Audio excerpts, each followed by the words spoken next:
Back. Yes, we are. We are Sports Take, JAKIB Sports YouTube Network.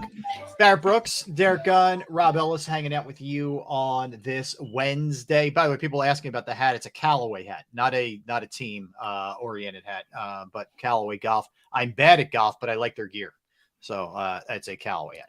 I'm getting no endorsement out of that. So for whatever it's worth. Christy asks, and by the way, you guys want to fire some questions our way throughout the course of the show. We'll be happy to address those. But Chris asks, loyal viewer, can we cover where you think Frank Reich will end up? That's a great question, Chris. I don't know right now. I think we have to see how it shakes out in terms of there's two things that have to happen. We have to see what coaching changes occur. I don't think he'll be a head coach, but I think he'll be a coordinator somewhere. And on top of it, what coordinators leave to take head coaching jobs where he can also fill in. Now, do I think there may be a fit with the Eagles? I don't know about that. I mean, he was here under Doug. I don't know if the Eagles organizationally would want to revisit that, say, if Shane Steichen gets a head coaching job. I don't think it's out of the question, but I don't know. I think they maybe would want to run a similar type of offense. And I don't know how close what Steichen does and what Reich did are. I don't know. I'm not saying they are different, but I don't know. Well, on the surface, I would think it would be a natural fit since Sirianni coached under Frank Reich, so they think a lot alike. Mm-hmm. I think if Frank Reich is honest with himself, he would realize that, maybe head coaching is not for me. His forte is offensive coordinating. And two teams that come to mind that could be in desperate situations are Chicago and Houston in terms of looking for new direction in terms of offensive structure. Both of those teams have defensive-minded coaches. Frank Reich is well respected as an offensive-minded coach. He's been around the track for more than 2 decades in this game, probably longer than that. I think Frank will resurface as an OC somewhere. And I wouldn't, if Steichen leaves, I wouldn't rule out the Eagles just because, number one, Frank was here before. He knows the city, knows the fan base, knows the top-tier management in his organization, and Howie and Jeffrey. They love him. He loves them. He has history with Sirianni. Sirianni speaks highly of him. It would be a natural fit. So I think he'll be back in the game at OC. Or, you know what? There's the other end, too. After what he's gone through in a couple of years down there, he may want to, like Doug Peterson did, step away from the game for a year, enjoy his life away from football, collect his money because they're still going to owe him money, collect his money, and then think about getting back in the game. Yep. Agreed. Yeah. So it'll be interesting to see how that plays itself out. Go ahead, I think that might be the most likely thing, just because they're halfway through the season already now. Yeah. So him going anywhere, he could even go in as an assistant or what do you call it? Assistant head coach? Not even an assistant head coach, but like a consultant. Consultant, yes. Yeah. A consultant somewhere because we know he's very talented. Very much so, one of the better play callers in the league. Mm-hmm. And, kind of like a Coach Stoutland. Coach Stoutland doesn't want all the headaches that come with being a head coach. That's why he's fine with just being a position coach, being an offensive line coach. Yeah. He don't even want to be a coordinator. He could get just about any job he wants right now in the NFL. For sure. No question about that. Yeah. Yeah, they take care of him, and he's happy. There's something to be said for that, man. Absolutely. If you don't need that glory, man, you can. Then look, he's been here a long time. His family's not moving every 5 minutes and all that other stuff too. I'd be happy with sitting back being a position coach. I wouldn't want to be a coordinator, and I wouldn't want to be a head coach. Yep. Too many problems with that. Okay. Too many problems. Hey, William Stark is a good question. Let's see. I'd like to know how much my shoulder is hampering him. Good question, because he has not played up to his standards, William. I will tell you that, and he knows it. He's not happy. He said it. Yeah. Yeah. He said it. He said as such. Yeah. So I wonder what shoulder it is he's talking about. What shoulder he's hurt? Because I can understand it, but there's still no excuses for him playing the way. When he missed time, it was a concussion. Yeah. You just got his sets aren't the same anymore. If you watch film of earlier on and watch film of him now, 2 totally different guys, 2 totally different beasts. He doesn't have that jump that he used to have. He used to be able to jump on guys, get on them, and wait for them to get to him. If you watch his set and you watch Lane's set this past week, you'll see the drastic difference.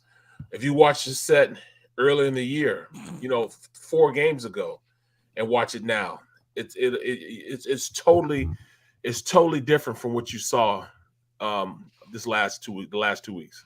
Yeah. Well, look, well said. All right, I wanted to hit you guys with this. So, Reuben Frank had a good piece today, NBC Sports Philadelphia, where he chronicled the amount of running and rushing attempts that we've seen from Jalen Hurts and how much it's decreased. So, if you look at his first 5 games, he averaged 13.6 rushes per game. Last 3 games, 6.7. So it's down, essentially halfway, the rushing attempts. Is that just because Sirianni will tell you until he's blue in the face, hey, it's all about the game. It's all about depending on the matchup that week. But that's pretty significant. Is that a conscious effort by the organization, or is that just week to week kind of thing? I think it's I think it's more so the game plan that they're implementing. The game plan has them doing a lot more drop back quarterback style of play. It's a lot less RPO action than it is them running running the ball, put him in opportunities where he can run the ball. RPOs gives you an opportunity to run, pass option. You can do both of those things. And I haven't just seen that, you know what I'm saying? I didn't see that. I see a lot of drop back quarterback play more so than anything, and that's because they believe in his arm. They believe in his ability to read things. They believe in his touch, his deep balls. Those are all things he's playing well and doing and executing. So why put him in harm's way? Let him stay healthy. Allen right now, and this is probably going to be why they're going to go forward with this. Look at Allen.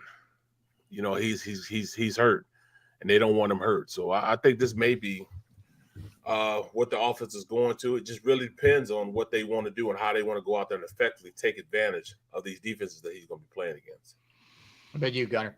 I think it boils down to the offensive line giving him ample time to throw, number one.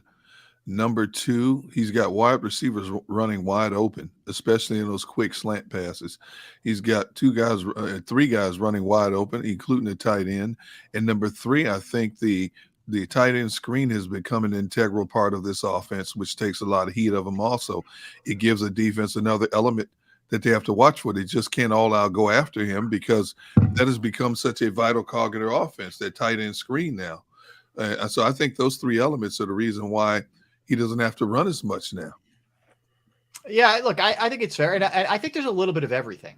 I do think they realize, you can't run as much as he ran against Detroit, even though he had to run that much. I think they realize that he's too good to completely shut this thing down. But some of it is game. Like we talked about with the Washington game previously, the Eagles attacked them in the air because they could.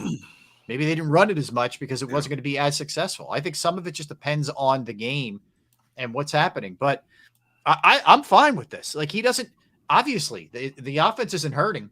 4th and points scored. So whatever they're doing is working. So I'm good with it. And if they feel like they need to dial back a little bit, yeah. Some of this you can't control. Like, we act like all this stuff is designed. It's not. Right. Some of these are scrambles. Some of these are just like whatever. Outside of the pocket, you're making plays. So I'm good with it. The other thing I wanted to point out too, and just jump over to the defense for a minute. They haven't allowed they've allowed 17 points or fewer 7 straight games ever since that Detroit game, which we know got out of control. Right. In a big way. For all the kind of faults that we tend to find sometimes with the defense in general and Jonathan Gannon, they're not allowing a lot of points and they're taking the ball away a lot, which is really, and they're sacking the quarterback at a decent rate. Top 6, I think, top 5. Mm-hmm. These are all the things we called for in the offseason, and so far so good. I mean, almost halfway through, it's exactly what we're getting. We're just not going to be happy, man. That's just us and who we are. We're saying he's running too much. We're running too much. Say he's passing too much. We need to pass more. I mean, we're just not confident in what we want as a defense. We want a defense to go out there and blitz like Buddy Ryan.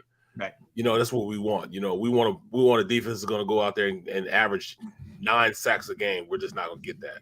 Yeah. That's just not a concept that Gannon wants to do. Gannon wants stop the big play, number one, corral everything in front of him, and make a play.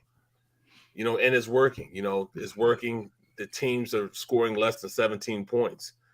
So it may not be that defense, you see, because everybody wants this, defense got everybody running around looking crazy, like kind of like what, you're seeing with Dallas, those guys up front, creating all that pressure.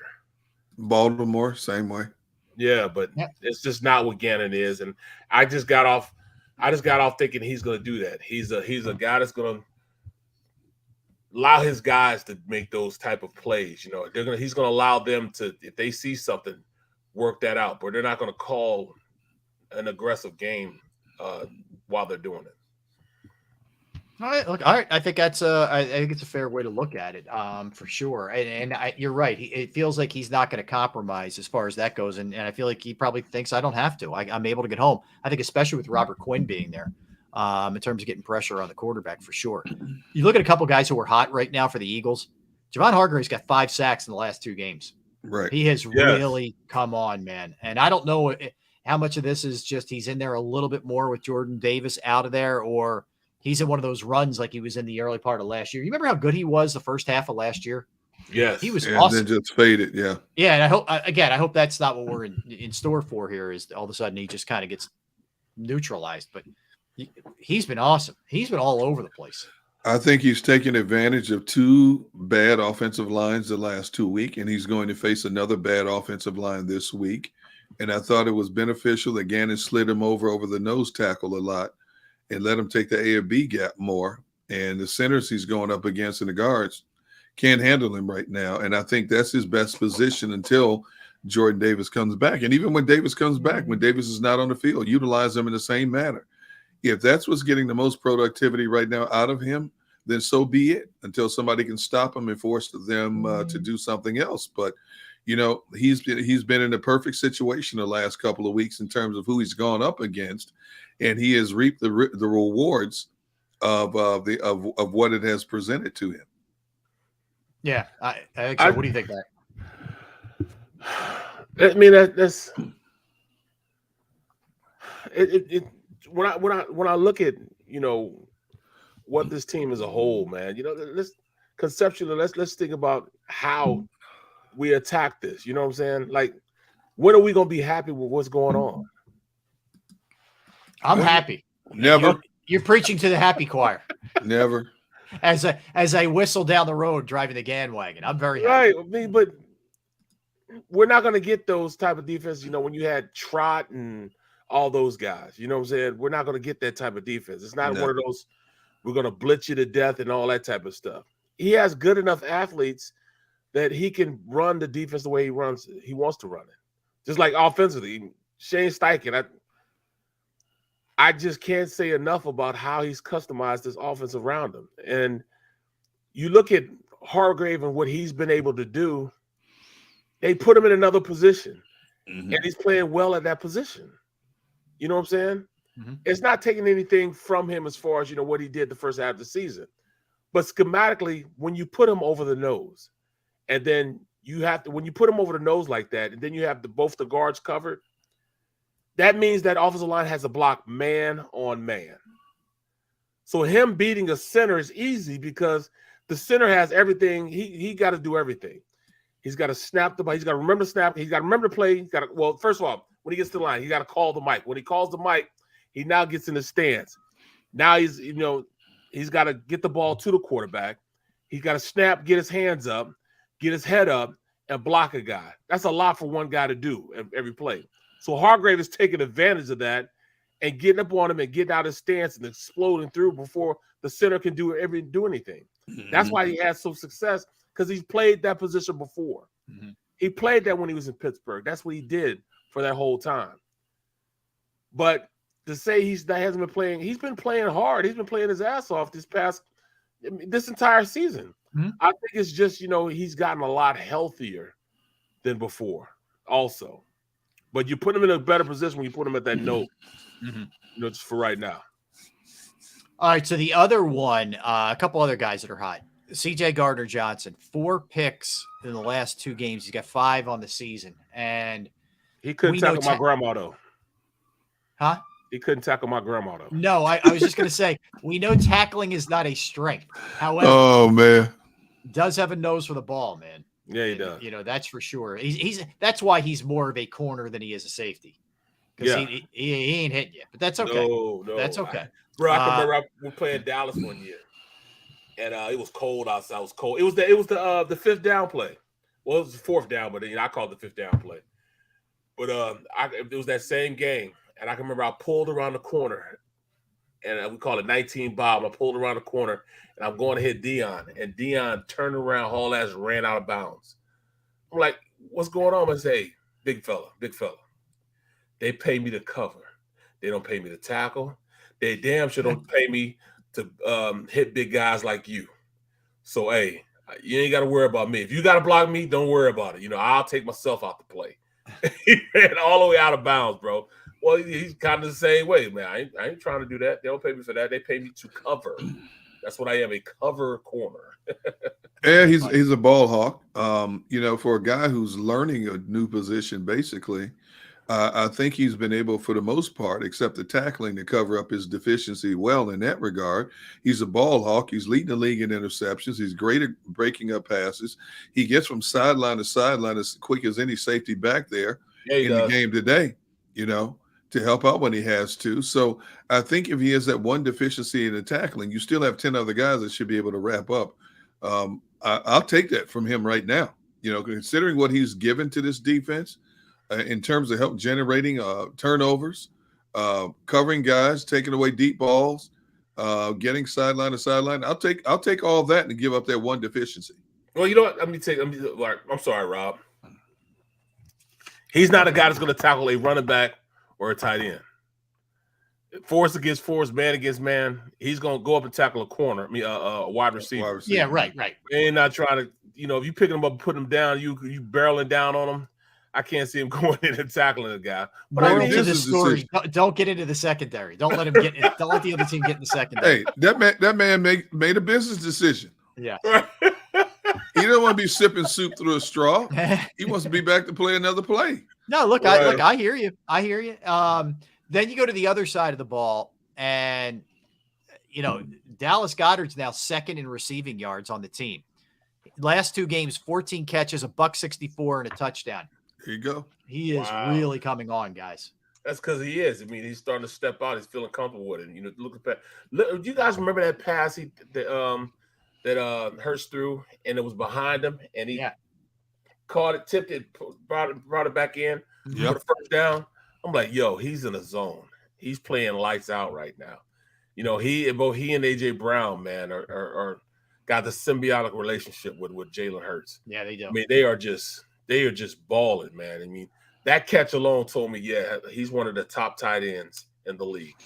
And he's number 2 in receiving yards right now. So what else do you want from him? He's really improved year to year as a blocker. Great hands, has great ability to get separation. And the fact that I tell you what, he's really starting to pick up his chunk yards. Like I said before, those tight end screens have been money for that team. Yeah, it's been big for that team. So, he's exactly where you want him to be and what you want him to be at this point. He's arguably, I don't think it's an argument. He's one of the top 3 to 4 tight ends in the game today. He doesn't get a lot of the accolades that some of the other guys get, but still, the numbers speak facts. Well, in terms of what he's doing. Yeah. And then you look at Smith. I think Smith is going to be our Washington killer from this point on. I was going to say, do you worry at all that he hasn't been super productive lately, even though the team's winning? Do you worry about that on a couple of fronts? Do you just worry about his psyche, that he's going to start getting unhappy? Do you worry, where do you fall on him not necessarily tearing it up right now? I don't see him being a guy that you got to worry about him not getting the ball and him getting an attitude about it. He knows his time will come when the defense, and it might be more so that the defense are dictating that he's not getting the ball. Mm-hmm. Yeah, you know what I'm saying? That might be the case also. He's a weapon, man. He's a weapon, and these teams are taking notice on it. I know for a fact Washington's going to take a notice of it. Mhm. And this is why I think we might need to run the ball a little more against this Washington team, because they're going to have to find a way to help somebody on A.J. Brown, find somebody to help on Dallas Goedert in the passing game. So when you look at that, how many other resources can you allocate to also stopping Smith? That's my thing. I don't know what you do. Like it's a really difficult team to game plan. You usually go in saying we're going to take X away or X and Y away. If you take X and Y, Z's going to kill you. Yeah, exactly. I think winning cures all individual thoughts. You know, pass catchers want to catch the ball because their numbers go up, and that means they have a better bargaining chip when they have to sit at the table across from management to discuss what they're worth and go back and forth in that regard. Right now, they're winning. Why would anybody complain right now with a team that's winning? You don't want to be that guy who's a negative narrative in a winning situation right now. Why would you? You really don't. Especially in a city like Philadelphia, because they know you're going to get called out. You know, if you start talking about me instead of staying on the we track, you're going to get singled out for all the wrong reasons. And then all of a sudden you have to stand there and answer questions you don't want to question because you brought this on yourself. And I think the Eagles as a whole have done a good job of saying, look, you look at our numbers across the board. We've tried to give everybody a different week when they can shine. It's Goddard one week, it's AJ the next week, it's Devonta one week. You know, it could be Miles Sanders, it could be Quez, you know. And that's the way it's, and as long as it's working, nobody can say anything right now. Now, you might grumble with your family and friends, but on the surface, I mean, let's face it, I'm looking at the numbers, and Devonta Smith has just 3 less catches than A.J. Brown when you think about it. Wow. So and how you know what? gonna He's complain? not that guy either. Nope. Yeah, no. Devonta, he's just not. Well, when you come from a program like Alabama, you know, he was groomed for this in terms of sharing the wealth. He had to wait his turn. Think about that. Right. Yeah. Think about the talent that was in front of him. He knows what that's like. So it's not like he came out of college, he was a star 4 years in a row, All-American 2 years in a row. He had to abide his time and wait his turn. And so that's what he's doing here. Perfect. You said that, Derek, because he went from catching that national championship ball from Tua to still being an afterthought because he has so many good receivers. Absolutely. You know, I mean, he had so much speed in front of him. You know, I mean, it was crazy how much talent they had, the wide receivers, that he had to wait his turn. And, oh, by the way, when he does get to his turn, has over 1,800 yards. Yes. Wins the Heisman. Yeah, wins the Heisman Trophy. I mean, they just couldn't stop him. They just crank receivers out. I mean, they crank out receivers. In this day and age of college athletes hopping, skipping, and jumping to different colleges now because they're not getting enough playing time at one, and they want to play more at another college so they can get noticed with the draft coming around. You know, Devonta, he could have left. He could have left Alabama. And gone somewhere else. But he was smart enough. Whoever was talking to him was smart enough to get him to understand, look, dude, your time's coming. Just wait your turn. Look at where you are right now. You're in the creme de la creme pro football factory of college football. Right. Wait your turn. It's coming. And sure enough, Heisman Trophy, first round draft pick. You know, now if AJ hadn't been here, who knows? Devonta might have 50, 60 catches by now. But because of them adding AJ, you know, you got Quez, you got other guys coming out of the backfield. You're going to have to share the wealth. We understand how good you can be. If you're good management, you're not going to screw this guy over when it comes money time. Now, because you're already paying one guy $100 million, can you afford to pay another one $100 million? That's a big receiver. I mean, how many teams have 80 to 100 million receivers on a roster? It's a good question. You don't. Yeah. You know, so the Eagles are going to have to a big financial decision to make when it comes this term to sit down at the bargaining table. The problem too is everything is offset by Jalen Hurts getting a massive payday too. Yes. Oh yes. So there are going to be some guys that may have to walk who are really good. You just can't afford them. And Howie's as good as anybody with managing that. So if anybody can pull it off, it's Howie. But still, that's a reality of having a lot of talent on your roster and doing well. It's a good problem to have, but it's a problem. nonetheless. Well, you got to enjoy it while you can, because you can't keep everybody happy. I mean, that's just the nature of the beast. I mean, people were shocked. You let Kansas City, you let a Tyreek Hill go. He's the premier receiver in the game, and you let him go? Yeah. Well, Kansas City has shown that we were more than just a Tyreek Hill offense. Tyreek goes to Miami. He's leading the league in passing, so they both got what they wanted. Tyreek got the big contract. He's the number one receiver in the National Football League. Kansas City's offensive machine continues to roll. So they both basically got what they wanted out of it. Mm-hmm. Yeah, fair enough. All right, we come back. We didn't get a chance to get to it in the first segment, but we will do this. We're going to get our priorities straight for the Phillies, what we would like to see. We'll also talk about the Flyers a little bit, but top 5 things we love about sports. We will do that. I don't even like sports. You don't like spirit? No, I don't even like sports. I understand. So maybe just Barrett and I will do it, since Darren doesn't like sports. I got you, bro. I got you. All right. We will do that when we get back. I can take this segment off then? You're going to go, yes. You go get your snacks, your Halloween snacks that you haven't already destroyed. I'm sure there's not much left at this point. But. It's funny you should say that, but it's not.